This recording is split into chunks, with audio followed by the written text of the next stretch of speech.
నమస్తే. Welcome to Divyashri kitchen.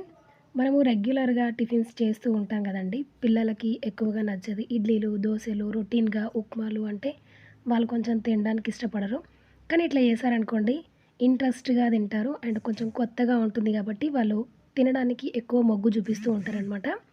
And ఇవైతే bun దోసలండి.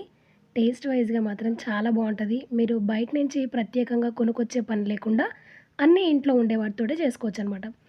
ఇక్కడ నేను సూజీ రవ్వ వాడుతున్నాను. దీన్ని సన్న రవ్వ గూడా అంటారు. దీంతో ఉప్మా చేస్తే అసలు ఎవ్వరంటే ఎవ్వరు తినరండి. కానీ ఇట్లా ట్రై చేయండి. టేస్ట్ బావుంటది. చేసుకోవడం చాలా ఈజీ అండ్ పిల్లలందరికీ నచ్చుతుంది. ఇప్పుడు ఒక కప్పు రవ్వల కమ్మటి పెరుగు యాడ్ చేయండి. పుల్లది అంత బావుండదు.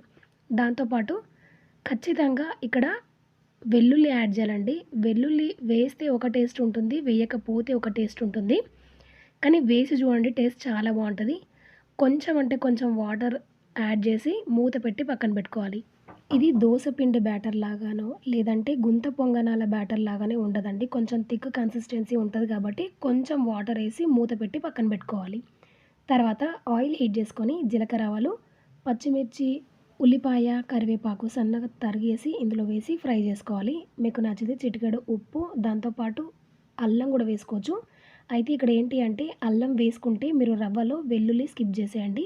2 వేసుకుంటే టేస్ట్ కొంచెం వేరేలా ఉంటుందనమాట. అల్లం వేసినప్పుడు వెల్లుల్లి స్కిప్ చేయండి. లేదంటే వెల్లుల్లి ఏసినప్పుడు అల్లం స్కిప్ చేయండి. టేస్ట్ బావుంటది. ఇప్పుడు ఇదంతా రవ్వని నానిన తర్వాత మిక్సీ జార్‌లో వేసుకొని కొంచెం వాటర్ యాడ్ చేసుకొని ఫైన్‌గా పేస్ట్ చేసుకోండి. ఇది కొంచెం కాటుకలాగా ఉంటేనే బావుంటదనమాట. మనకి బన్ టెక్స్చర్ అనేది వస్తదనమాట ఉడికిన తర్వాత. ఇప్పుడు మనం పోపు ప్రిపేర్ చేసుకున్నాం గదా! అది బ్యాటర్‌లో వేసుకొని మొత్తం కలిపేసేయాలి. ఇందులో చిటికెడు వంట సోడాను వేసుకోండి. మీకు వంట సోడా హెల్త్‌కి మంచిది కాదు అనుకుంటే ఈనో ప్యాకెట్ కూడా యాడ్ చేయండి. కొంచెం వాటర్ దాని పైన వేస్తే ఈనో కొంచెం యాక్టివేట్ అయితుందనమాట.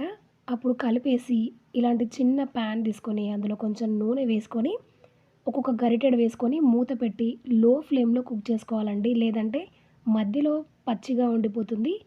పైవైపు మాడిపోతుందనమాట. టేస్ట్ బావుండదు. 2 వైపులా కూడా మూత పెట్టి సిమ్‌లో ఉడికించుతూ ఉండాలనమాట. చూడండి కొంచెం హై ఫ్లేమ్‌లో పెడితే మనకి కొంచెం మాడినట్టుగా వస్తుందనమాట. అలా కాకుండా లో ఫ్లేమ్‌లో వీటిని కుక్ చేసుకోవాలి.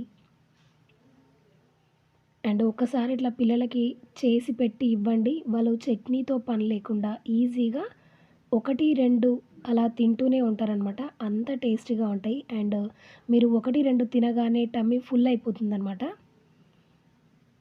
చాలా సాఫ్ట్‌గా బన్నుల్లాగా ఉంటాయన్నమాట ఇవి. అండ్ మిగతా బ్యాటర్ మొత్తం కూడా ఇలానే వేసేసుకొని మూత పెట్టి 2 వైపులా లో ఫ్లేమ్‌లో కాల్చుకోవాలి.